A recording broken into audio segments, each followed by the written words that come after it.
All right, welcome back, all you Chasing the Natty fans and subscribers. I am Xavier Hood, your host of Chasing the Natty. Alongside me, I have Jared Palmgren, my other host of Chasing the Natty, and this is the Kings Classic College Fantasy Football Sit-Start discussion. We are officially in, what is this, Jared? Week 4? Week Quattro. Week Quattro of our Kings Classic League, and we made it away with last week. We made it away with a win. We did well. I'm really proud of us. I think we both predicted us to win that week, if I'm not mistaken. I think we nailed it last week, where we just kind of coasted to a win. All respect to Scott and CK's team, but I didn't expect we didn't really need our team to score a ton this past week, and we were on the struggle bus for a while until Sam Howell came into it. Yeah. But we didn't need our team to overperform this last week to get the win, so we got the win.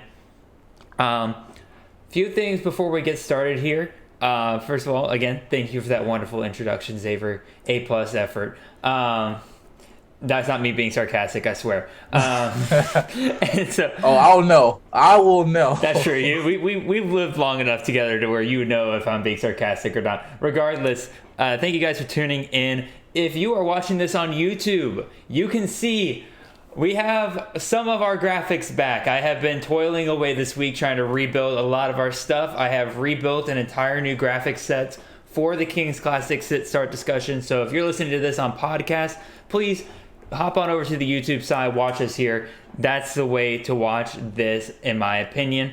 In addition to that, y'all, welcome.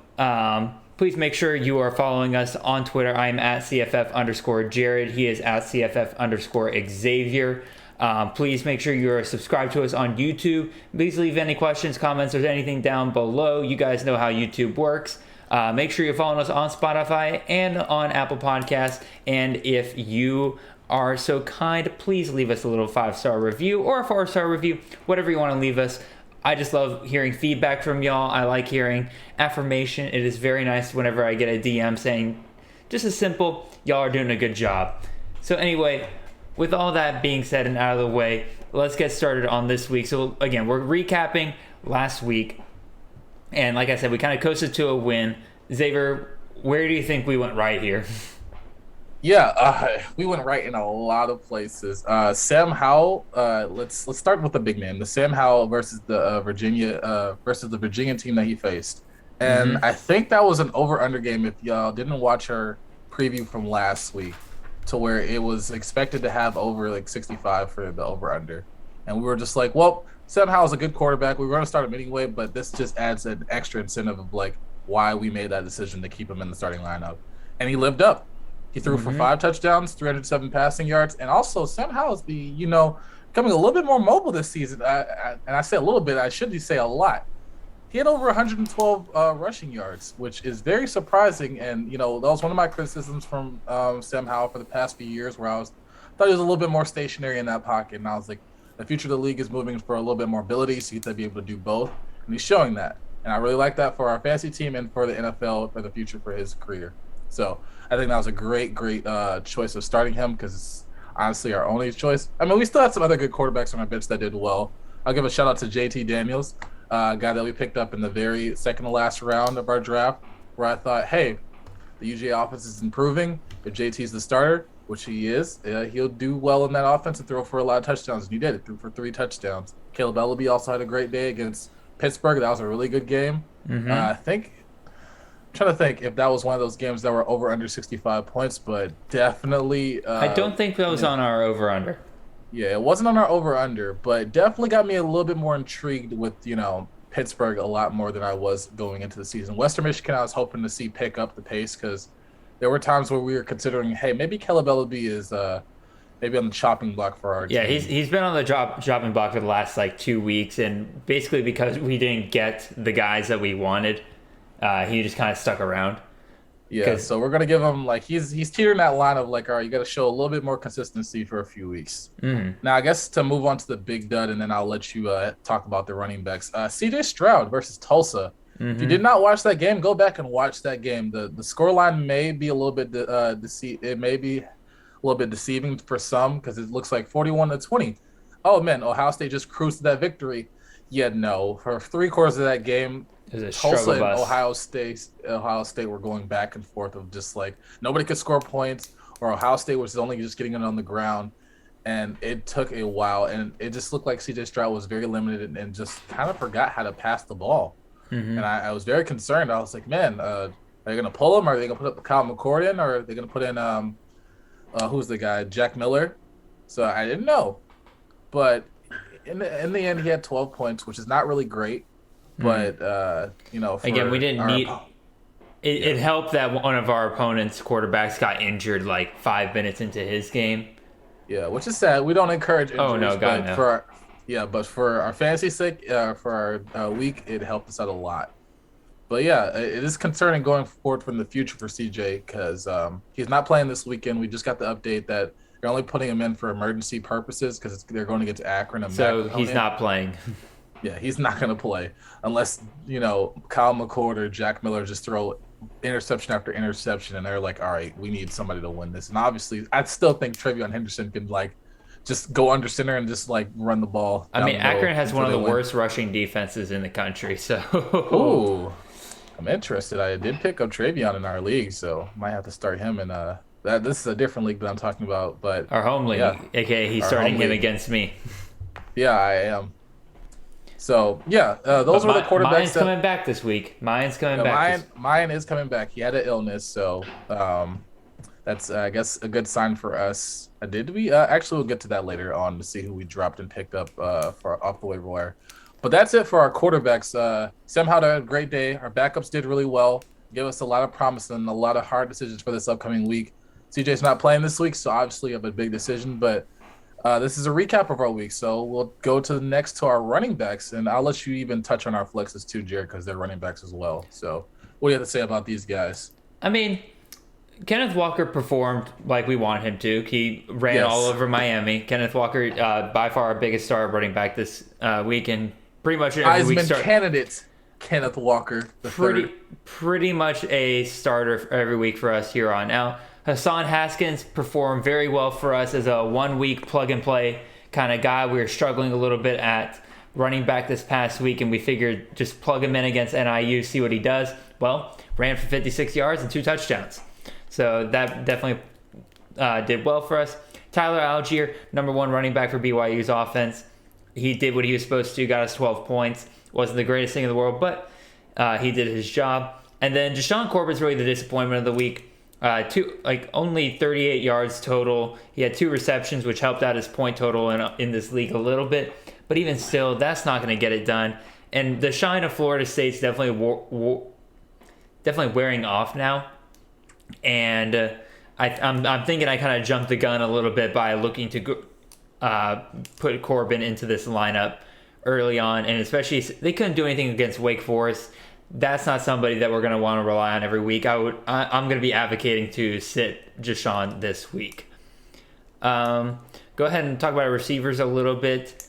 Hold on. I feel like we're forgetting a star player that we had on our bench that we've been waiting on at running back. Oh, you're right. I didn't even talk about our bench players.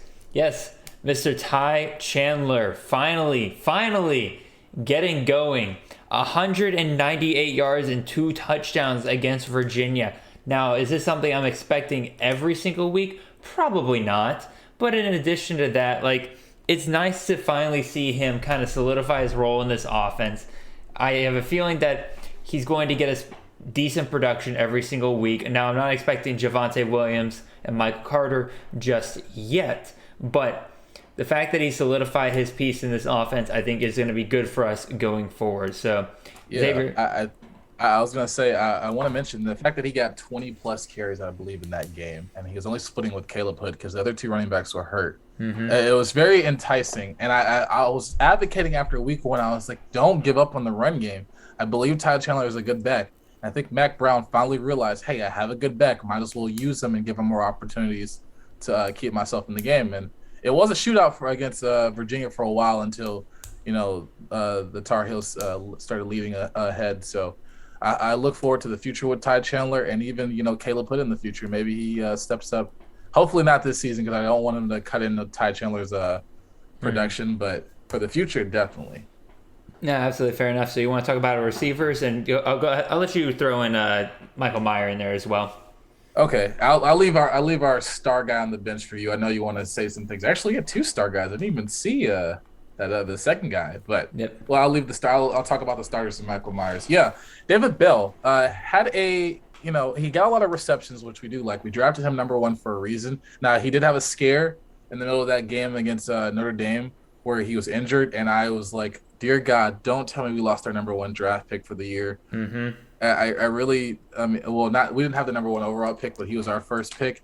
So I was very concerned. I was like, it's not like a mistake that we made of like drafting injury-prone players. It's football. It's a physical sport. Injuries happen sometime. So it was really concerning when he had to be carted off the field because at the time I wasn't watching the game. I didn't know the injury. So I was thinking, oh, God, it's his leg or his arm or something. He can't move. Mm-hmm. But then I found out it was a head-on collision. Obviously, that's still not good. But he reported on Twitter that he's feeling much better and he's going to play this weekend. So I like that going forward. They're facing who is Purdue facing? That's a good question. You look like they're facing an easier opponent than Illinois. Notre Dame. So I'm looking. They're facing Illinois. So I like David Bell's chances of returning and having a good game. Raheem Jarrett against they played Illinois, and that game was very. It was a weird game. It was a weird game because what was the game before that? It was really good. And Louisville UCF. Yeah, we had Louisville UCF. We saw a great shootout, and I was thinking, hey, Maryland has a great passing attack, and Illinois, they like to use the ground game. So I was like, maybe it'll just be a battle of like two different styles, and it really didn't end up. It was very slow paced and boring. Kind of gave up after a while. And Raheem Jarrett took a while to get going. He only had 4 receptions, but he had 70 yards, so he in total got us 11 points, which was enough for us this week. And I still like him going forward, but actually this Maryland offense is looking a lot more potent than I thought, where the ball's going to be spread around a little bit more. So, I mean, Dante DeMoss is still good. You have Fleet Davis at the running back, and then you have a few other receivers and tight ends that are doing well too. But I still think Raheem Jarrett's the best playmaker and player on that team in terms of talent. So I still like him on our team. Our third wide receiver, Garrett Wilson out of Ohio State. Yeah, he kind of saved us in the end. It wasn't until like the third or fourth quarter until he finally caught the touchdown pass from CJ. So it was just like Travion had 3 touchdowns already, 70 yards, something like that, something ridiculous. And I was like, wow, maybe Garrett is not going to get involved today. And also, Chris Olave didn't do anything that day. I thought he was hurt. Nope. So the receivers were just very concerning for Ohio State, and I was I was sweating for a while, but I was like, Garrett finally came through. We picked Garrett. Did we pick Garrett over Olave in our draft? We did. No. We let somebody else make the decision. Then we grabbed somebody on the way back. Yeah, that's exactly what we did. And looks like, it kind of paid out for us in terms of this week. Now, we don't know it for the future. It depends on who you like more. I still like both wide receivers, but Garrett's been I guess, more consistent so far. Lastly, tight ends. Michael Mayer did not have a great day at all. But I'll give context.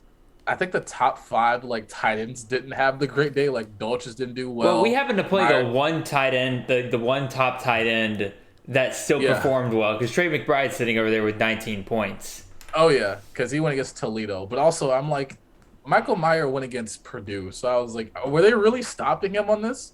So I was like, I'm confused, but I don't expect him to, have only 1 reception for 5 yards every week. Obviously, you can have dud weeks, and you're a tight end, so I'm not too worried about your production. I was like, you're still a big part of that team, and I like him going forward. So yeah, that's mainly it for our starters, starting pass catchers. I guess Jared, you can speak on our bench. I know there's one guy that you've been waiting for a breakout game. Yeah, thank God. Charleston Rambo, man, I have been beating this drum all off season because a lot of people were saying Mike Harlan. And I get it, y'all. He's a returning senior, leading receiver from Miami. I knew Charleston Rambo was coming in looking for a fresh start, and everything I was hearing just coming out of camp was saying, hey, he's an instant impact player. He's developing chemistry with every single one of these quarterbacks. He's going to get targets in every game. Every scrimmage I was hearing, he had like 7, 8, 9 receptions, or sometimes double-digit receptions in these scrimmages. And I just kept telling people, I'm like, hey, pay attention to that. Like, Charleston Rambo absolutely could be like the breakout wide receiver for Miami this year. Finally, 12 receptions for 156 yards and 2 touchdowns in their blowout loss to Michigan State. Now, I'm not ready to say, I'm not going to take my full victory lap yet because this is one game. Lots of receivers have one good games. But I'm just saying he's absolutely worth us keeping on this roster for at least a couple more weeks just to see what plays out.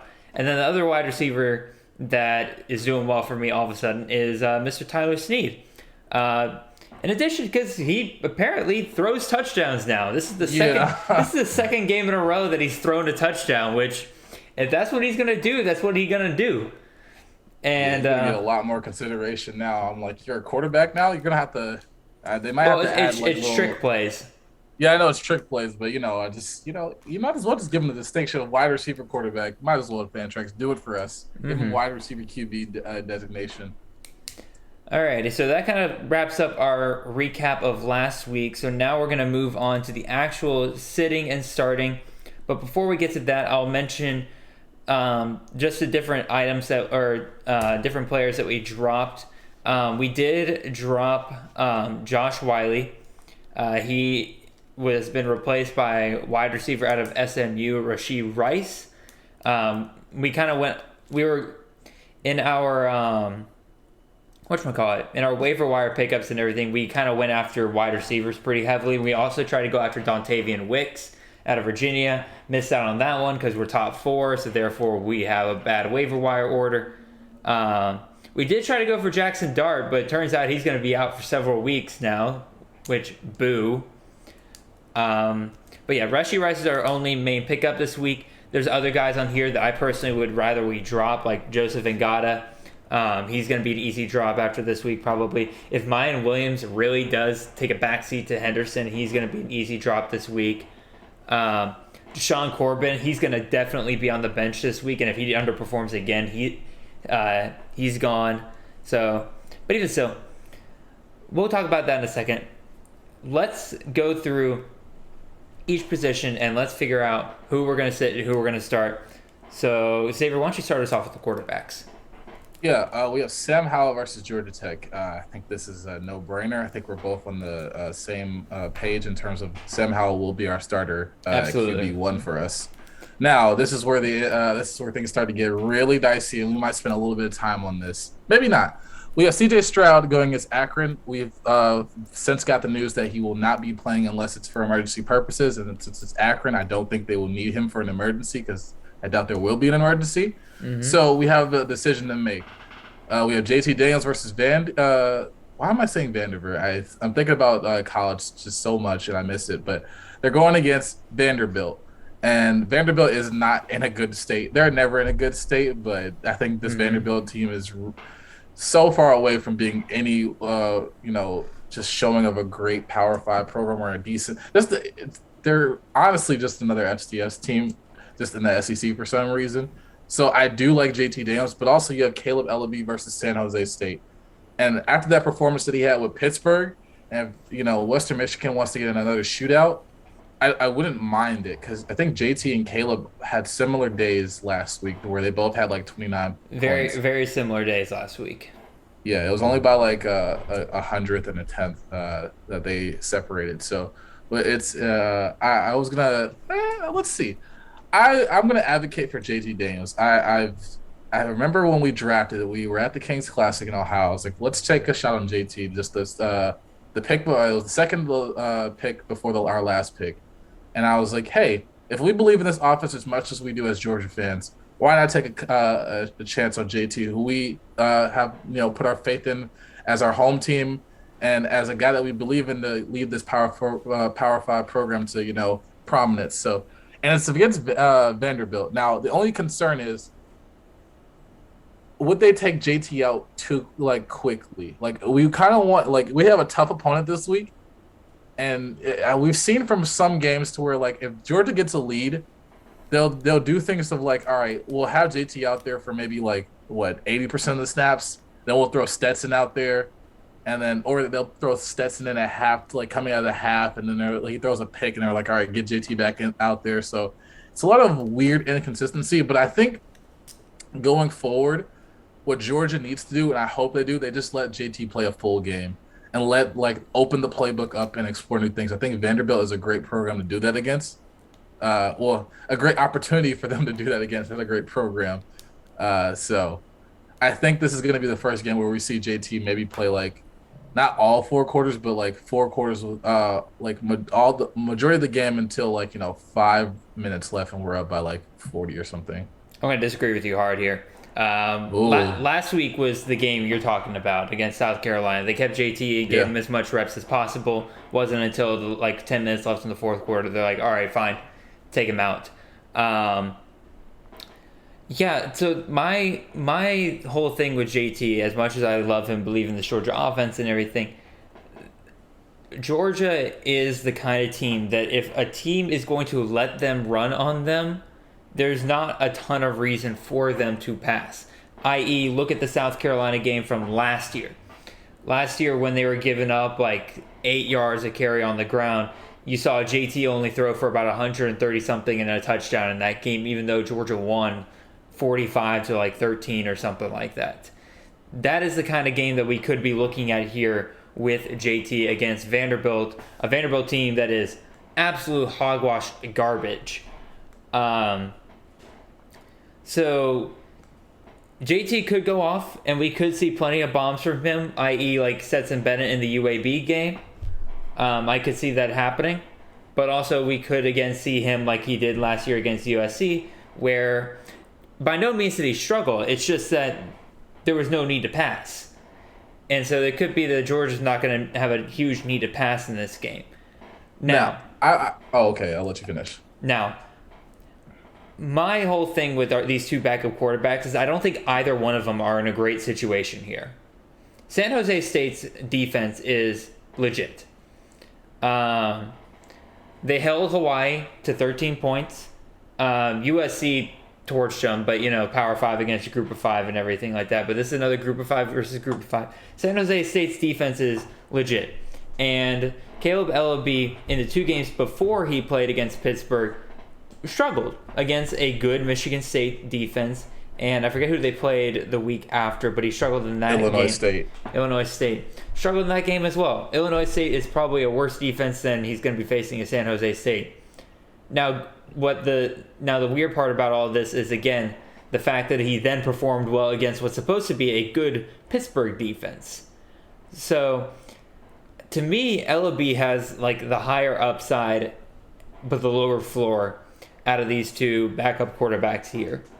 Because if he can perform well like he did in that Pittsburgh game, to me, he's a no-brainer here. We go with him. Because there's also not a danger of him getting taken out early in that San Jose State game, because that's a very even game in my opinion. I don't see him getting taken out unless they're already blowing out San Jose. Or he could get benched. I'll say this. I think they're in similar situations of like Western Michigan has a good rushing attack in Ladarius Jefferson, and I'm forgetting the guy behind him that's really good. Sean Tyler. Yeah, Sean Tyler. They're doing great so far, and I probably need to look up the 2 teams of like in terms of their rush defense of who's worse, because Western Michigan can decide, because that's how they win their Illinois State game. If I had to guess off the top of my head, Vanderbilt's probably worse with the rush. Probably. But I think, it feels a little bit different. I'm going to go with a little bit of more of opinion and not fact, but it's because we only have a small sample size of this year, where Georgia, like in the past, if we're going against an easier team and we can run the ball, obviously we're going to run the ball the entire game. But we tried that. I'm not saying like UAB was a slouch team or anything. Like, they're obviously a good program for their conference. And, they're a great defensive team. They were able to stop our run just a little bit to where I don't think we had that many guys, or we didn't have any running backs break 100 yards, and we didn't have any guy break like over, I don't think, 80 or anything like that. So it wasn't too great. But I think that with this Georgia offense, the fact that we're spreading the ball out some more, I think like Monken and Kirby both know that yeah, if we're able to run, we're able to run. That's great. But I think we're exploring new things because they have higher aspirations of all right, we need this offense to click on like all four cylinders. Like obviously we're going to try to establish the run, but I think this is going to be a more balanced Georgia team than we've seen the teams of the past. Of like, all right, yeah, if this was an Arkansas game or any like a tougher opponent where like yeah, hey, I don't want too many mistakes, but I feel like Vanderbilt's the perfect team of like you're allowed to make mistakes because they're going to make more than you, and you can still like win the game and get out of there, and then find things to clean up for them. Like it's basically like another practice game for them. And I think JT's going to use all his abilities and find different receivers, and say hypothetically that he throws like 3 touchdowns and a half, and we're already sitting pretty at like 25 plus points. And they just throw him out there for a third quarter if they take him down. I'm fine with having a quarterback with 25 points plus. But then also Caleb Ellaby, I just feel it's just like the first 2 games of inconsistency I don't like because JT had different situations of like the first game you have Clemson. Nobody was expecting JT to light it up. And then UAB, he was hurt. So we didn't get to see him now. But now that he's reportedly healthy and he's going to play the Vanderbilt game, I think they're going to have JT out there majority of the game, and he's going to have a lot of opportunities to light it up and do great things. I think this is going to probably be one of his best days. And I don't want to like miss because it's not going to be too many times that we can use JT this season. I think this is probably the best chance we have of getting his best game for the season. You know what? I will yield on this. We will go JT to start. Okay. I will cry if he doesn't perform well, because that means he won't be performing against Vanderbilt. I will take the L on that because if it is against Vanderbilt, I'm going to cry personally as a Georgia fan, but also for our team in fantasy, I would be like, man, maybe we should have went Caleb Ellaby. Now, if it's like a 3-point difference between Ellaby and JT, I'm not going to concede anything because I'm like they're both had good days. And if it's like not a 3-point loss that we had, then yeah, I won't concede anything. So I think, honestly, we can go with either guy, but I really want to advocate for JT because I think the weapons that Georgia has in our passing attack that we saw last week as well too against South Carolina, where we saw AD Mitchell get in there a little bit more. We're gonna have I think Blaylock is reported to possibly get in this game, maybe not, but we just Jermaine Burton, Arian Smith, like all these guys are gonna be available to him, and we're gonna be able to expose some things. Yeah, again, I'm willing to roll the dice on that. Okay. Go to running backs here, and I'll tell you what I'm going to advocate for here. Corbin, bench, throw in Chez Malusi. Okay. And then I'm going to also bench Hassan for Ty. Any arguments there? Or do you think Hassan should go in over Algier? Oh, that's tough. Because that's where I'm kind of at. Because again, Algier is number 1 running back for BYU, but Hassan is just a part of that rushing attack for Michigan. Exactly. It's almost at the same time. Like if I had to project what Michigan's going to do, Hassan Haskins is going to get a touchdown. Like it's like like the saying that we've always been saying. It's like Dev Texas, and then Hassan Haskins is going to get a touchdown against a soft opponent. And he's been doing that. Like, we're not expecting Hassan Haskins to have Blake Corum, who we initially wanted but couldn't get because we weren't high enough on the waiver list. But Hassan still gets a lot of work, and he will get that one. Like, Harbaugh is doing a good job of spreading out the ball for his running backs because he knows this is probably the one spotlight I have for this team.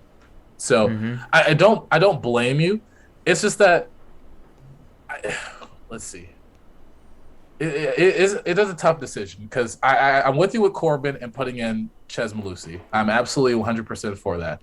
And Ty Chandler against Georgia Tech, I really like the upside. I would say yes, please. Yeah, Ty Chandler versus Georgia Tech. I love the upside here. I do not denounce that to where I'm just like, maybe he can revert back. I think like Mac Brown knows, all right, maybe I have to incorporate this guy a lot more with Caleb Hood. But if those other guys do come back, will that cut into his carries and will that cut into his production? I don't think it's going to be significant enough. I think they showed last week that they're willing to trust him with a good chunk of carries. Yeah, I think so too. So it's tough because I really don't want to. I don't want to. You know what? I'm with you with Corbin. I'll let you make the decision on Haskins and. I've made a decision. All right, you're gonna take out Haskins. No, we put in Haskins, take out Algier. Okay. That is what I'm gonna. That's what I'm gonna move forward with. Because again, Rutgers. I can't believe the words are coming out of my mouth.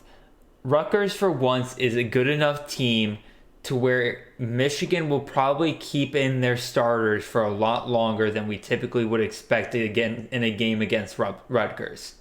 That's true. So So we you're don't thinking have. like he's gonna get like a 20-20 split with Corum or Yeah, possible something like that along those lines. definitely RB2. I don't think Edwards is going to get as many carries like he did last week. Um, so I Wait, think Edwards. Edwards had the third most Oh amount yeah, of carries. Donovan Edwards. I Yeah. see what you mean. So yeah, I understand what you mean. So I'm going to put in Haskins. Again, he's in our flex. That's where you throw your kind of upside guys. That's where Yeah. a lot of times you end up winning your week, is if your flex guys go off or not. So Okay. I think for our running backs this week, we got Ty Chandler, Kenneth Walker. In our two flex positions, we got Haskins and Malusi. Are we good with that? Now I will ask you, do you feel really good about Malusi going against Notre Dame, even though we know he's gonna get like 30 attempts? What the hell else is Wisconsin going to do? They're not going to pass the Yeah, ball. they're not gonna pass the ball, but I mean, I'm not ready to say that Notre Dame's defense is something to It's slouch good. at. It does definitely look worse than Deshaun in Corbin recent looked like memory. a god against them week one. Brian He did, but Koback now ran all over them. he did. So I don't know. I'm going to take the chance on that. Malusi's Okay, a I'm good fine. back. The only thing I'd be slightly worried about is if Berger starts getting more carries than him. But even so, Malusi has proven enough to me that he's going to do well. He's going to get plenty of carries in this game. So Okay then. I think I'm we on keep board with Malusi in. We'll go on ahead and move on to our wide receivers. I think it's your turn to lead the discussion here. Okay. We'll start out with Garrett Wilson. He's going against Akron. That is it. I will say this. Now that I'm saying this out loud, and now that I know a little bit more information, he doesn't have C.J. Stroud out there, so you're gonna have a new quarterback, which a lot of people assume it's gonna be Kyle McCord. Mhm. And I just like new quarterback. I mean, it is Akron, but this is gonna be your first time starting for Ohio State.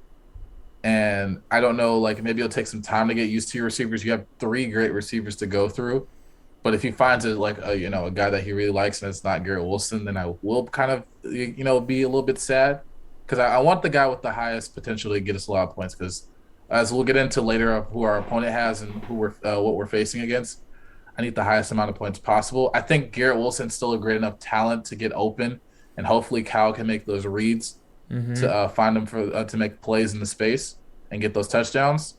So I think for now we stick with Garrett as starting. Then I'll go on to Raheem Jarrett. He's going against Kent State with Dustin Crum and all of them. Their defense is not great, and it will be a shootout, which I believe. Their defense is But awful. yeah.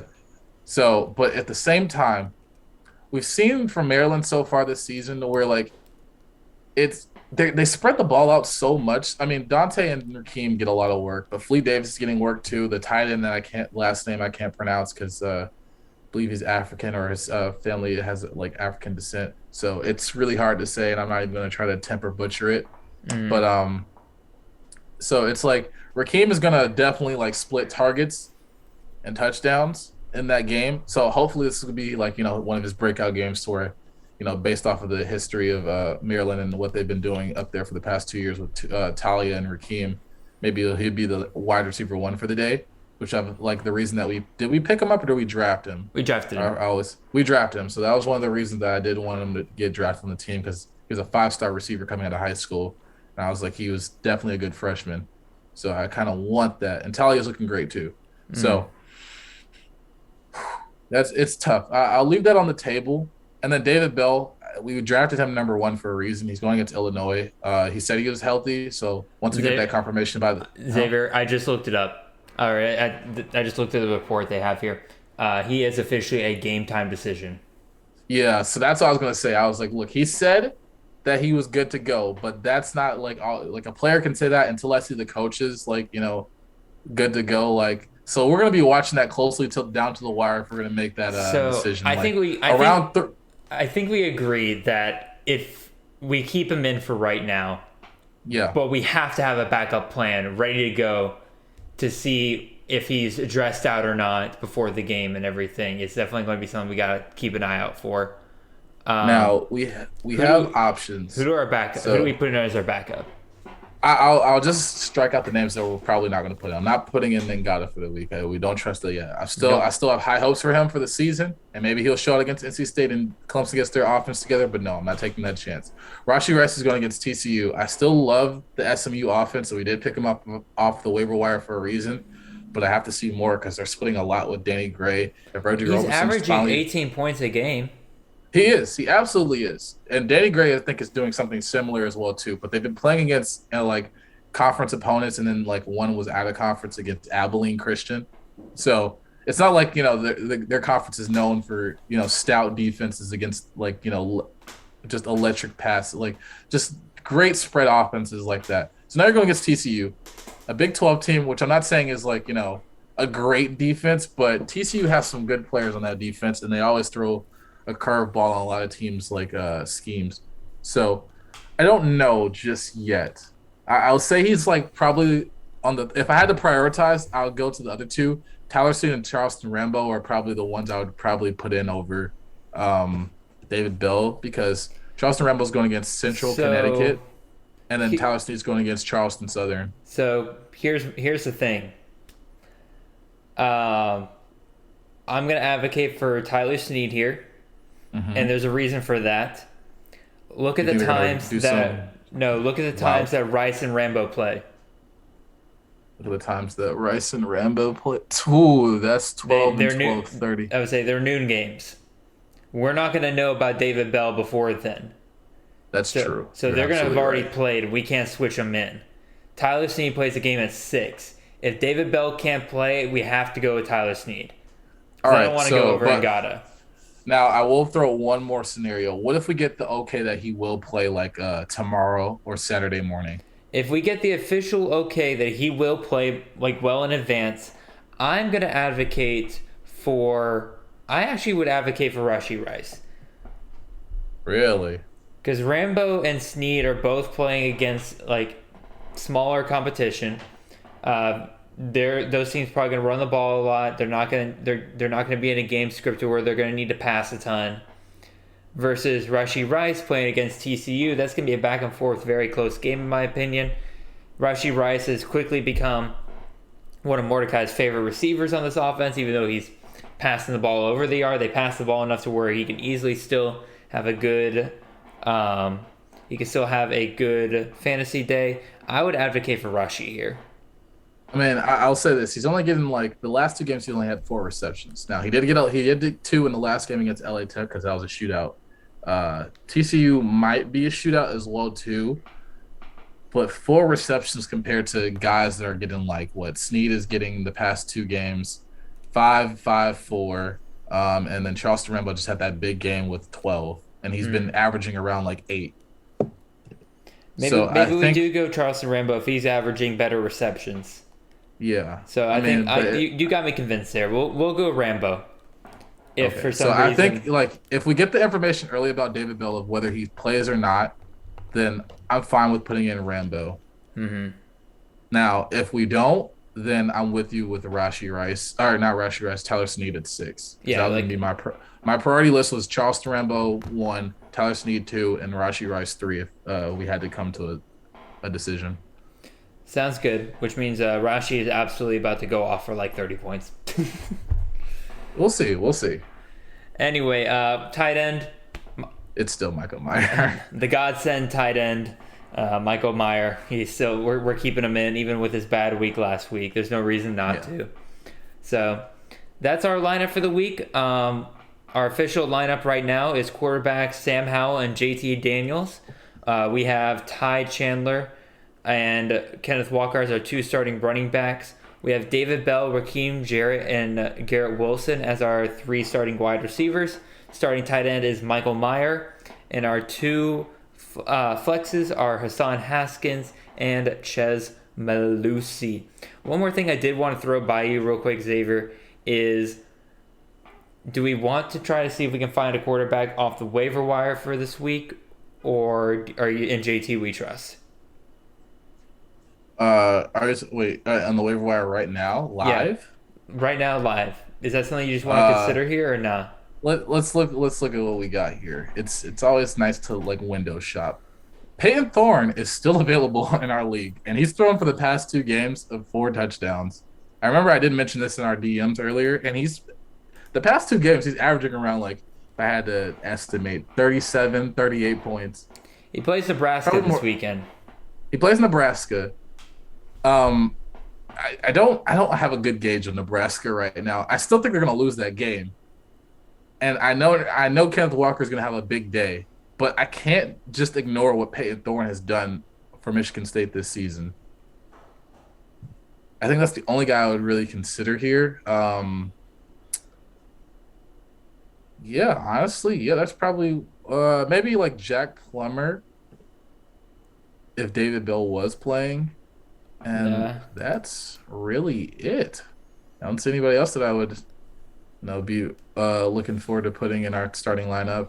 It's again like, do we want to trust a Michigan State quarterback? And I just don't think we're quite there yet. He does it again this I, week, and I know who we're aiming for on the waiver wire next week. But then at the same time, we've been saying that we want to aim for these players that are doing well, and then we never get the guy that we want. He's You're right. top three. Well, he's not top three. He's top three quarterbacks out of all the position groups.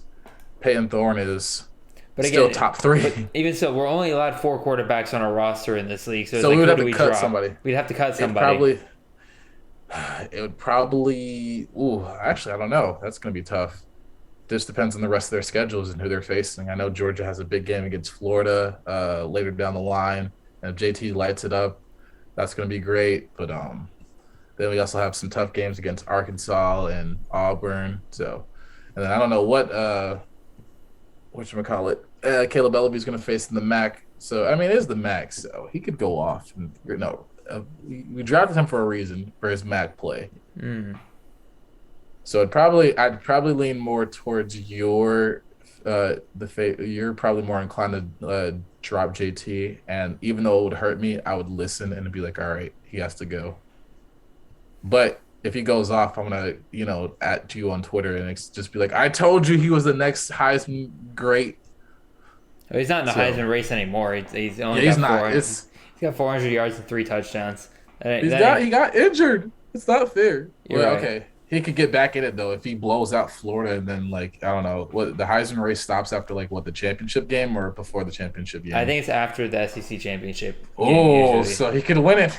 He could do something. Yeah, just know it's definitely before playoffs. Okay, man. So I just say just in JT we trust this week. Yeah, I for think right it's now. a JT we trust. I think Thorne's in for a letdown game here soon against Northwestern, which had a halfway decent defense. He only threw for 185 yards and a touchdown. But that was his first game. He Yes, didn't but really- also think about his next 2 games against Youngstown, an FCS school, and Miami, which is quickly showing itself to be one of the worst defenses in the country right now, especially when it comes to tackling. So I think we just ride JT against Vanderbilt, see what happens. Yeah. So that is our sit start. We're going to go take a look at our matchup, who we're facing, and whether or not we think we're going to win. So this week we will be facing Josh Cevalier from the CFF guys. I'm pretty sure I butchered the last name. Sorry, Josh. And yeah, y'all, I'm not going to lie. Regardless of who we start at quarterback, I don't feel so good about this one. No. Let's go look at what Josh has done the first 3 weeks of the season. Week 1, scored 260 points. Week 2, scored 269 points. Week 3, scored 250 points. Y'all, this ain't looking too hot. I'm not going to lie. He's got Brandon Armstrong and Malik Willis. That is a hell of a quarterback duo right there. I don't know how we all allowed that. Brandon Thomas, Rashad White. Those are his 2 starting running backs. I feel like Ty Chandler and Kenneth Walker are somewhat comparable there. Like, I don't think we have a massive disadvantage there. I'll say this: this is a PPR league, and Rashad White catches a lot of passes out of the backfield, so that will get annoying. That is very, So very I, I true. I'll say this: unless Ty Chandler gets some more receiving work, I think we still have it's a slight disadvantage, not like a complete blowout at quarterback that he has. Oh no, we have a severe disadvantage at quarterback unless Sam Howell really if Sam Howell carries both of them, I like our chances there. Wide receivers, he's got Josh Downs, Wandale Robinson, and Calvin Turner. I think Josh Downs and Wandale Robinson beats out David Bell and Raheem Jarrett, but I do like Garrett Wilson over Calvin Turner. So I give him a slight advantage at receiver. I'll say this: they're going against New Mexico State. That's why I started Calvin Turner in our league because I was like, New Mexico State is garbage, and you don't like New Mexico State because they're for that. I don't. They're garbage. So they're just not good, and I'm expecting Calvin Turner to get a lot of work from different plays, or whether it's on the ground or through the air. So it's gonna be tricky.